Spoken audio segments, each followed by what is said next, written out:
Sup lifters. Today's leg session was kind of a mess. It was a terrible session. You shouldn't train like this. That being said, my hips are hurting again, so at least we found out who's the culprit.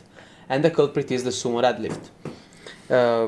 Which is kind of sad because, as you know, I spent almost the last month kind of focusing on it and getting the form right and everything else. However, the reason that I kind of chose the sumo deadlift over the conventional is that it allowed for more quadricep activation. However, if after I do my sumo deadlifts I can't squat because my hips hurt, it's just idiotic to keep doing it. So for now I'll just keep it on the side and I will get back at regular conventional deadlifting. Now, will I be weaker? I do think so. Yeah, I think I will be weaker. And I will also think that I'm gonna have to kind of tweak a little bit my form, because you will see that I have recorded a clip later on in which I basically try to get in position for the deadlift. However, you can clearly see that my arms are too short, / I'm kind of not low enough. Basically, the point is that I'm using shoes, and if I use shoes, I'm farther from the bar, and also the bar wasn't resting over the tatami, which are 4 centimeters, which are, I don't know how much in inches, I'm sorry, maybe 1 inch, I have no idea. So that means that I really, in theory, couldn't pull conventionally in a decent way, so I need to have as much distance reduced from me and the bar as possible. So having no heels and having the bar slightly elevated, but not elevated enough that people can say, oh, you're doing a block pull. Anyway, I did front squats and I did feel quite good, you know, I hit depth pretty consistently. Sometimes I even have had the bar hit the safety pins, especially on the left side, which you can kind of see. If you look at the left side, you see that it gets really close. So it's pretty clear to me that something is going on with my shoulders, even in the front rack position. However, I can still squat like this. I felt strong, I felt good. I was okay with my wrist, I had no type of pain. And today I did 55 kilograms and I did a 6x5, so 5 series of 6 reps, because I didn't really want to stress my hips too much. Otherwise I would have stayed with the 8x4 in theory, so 8 reps for 4 series if possible, which wasn't possible due to the hip pain, due to the sumo deadlift, and yada yada. We already talked about that. So why do I say that this is a bad session? Because to train legs, I firmly believe that you need 2 good knee flexions, and today I only got 1, and it wasn't extremely heavy, since I wasn't even close to, I was like at RPE probably maybe 7, maybe 6, so it's pretty low.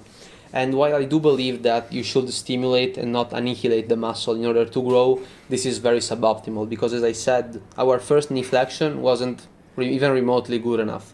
I didn't do any type of hip hinging due to my hip pain, so I didn't really want to stress it because it doesn't make any sense. So there was 1 knee flexion which wasn't good enough. There was no hip hinge, and then I just did isolation movements. So I did hip thrusts, which are okay, and perhaps you can kind of say that they are multi-articular in the same way that a row is, meaning that it should focus on the back, so this should focus on the glute. However, there is also some activation of the hamstrings, the core, and I would say the quads, but extremely slightly. Maybe just the rectus femoris due to the hip locking out and hyperextending. However, they felt good. I increased the weight, I did 80 kilograms and I smoked it again, so next time we'll do 85. And overall, I'm actually quite happy with the progression that I'm making, although I'm stumbling upon myself quite a lot. However, I found out what was the problem, so, you know, that was good. I'm really happy about that. You know, I found out that the sumo is hurting me, so I will just remove it and get back at conventional. I will also try to kind of take my measures to see if I have a long / short torso, and same for the legs, just to basically find out what in theory am I supposed to pull with, so conventional or sumo, because I firmly believe that I'm made for pulling sumo. However, you know, it hurts, so whatever. Who cares? As we always say, we're bodybuilding, we're not powerlifting, and for as much as I would like to have my form nailed down and perfect, I am still using the exercises just as a vector in order to drive hypertrophy. I'm not using them to compete. I don't really care. They're just tools. They're tools, and they're not the, how do I say it, the maybe like the final objective. Yeah, they're not the objective. They're just a tool in order to get bigger. So we'll go back at conventional deadlifting. Moving on. Hip thrusts are actually quite good, especially if you want a conventional deadlifting, because they really kind of teach you how to lock out the weight, especially since the legs are in a kind of similar position, which is better than in the sumo position, because in the sumo position your legs are quite spread apart, while in the conventional they're closer together. We then did some leg extension, and you probably noticed that I did like 2 or 3 half reps, and I always do that because it kind of allows me to maybe prime my knees, so that I don't just rush into full extension with all the weight, which today was 40 kilograms and it felt light. But I also believe it's because there wasn't any other type of knee flexion besides the first one. So yeah, I just did this type of isolation exercises, which is why I believe this was a bad day. So in short, why was it a bad leg day? Because the first movement was a knee flexion, but it wasn't heavy enough nor intense enough.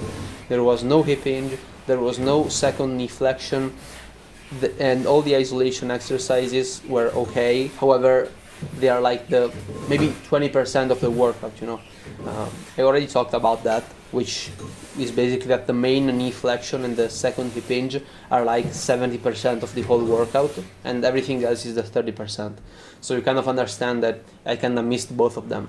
So you can see me getting in the position, you can see that my lower back is still kind of rounded, and it's still pretty high, because I believe that I have kind of short arms, so it's kind of hard for me to basically get a nice position with the bar if it's not raised and I am lower. So again, the same thing that I talked about before, having the tatami blocks and having no shoes. So this is the summary. Front squat 55 kilograms, 5x6 or 6x5. I need to understand which way is it, because apparently I always misquoted that.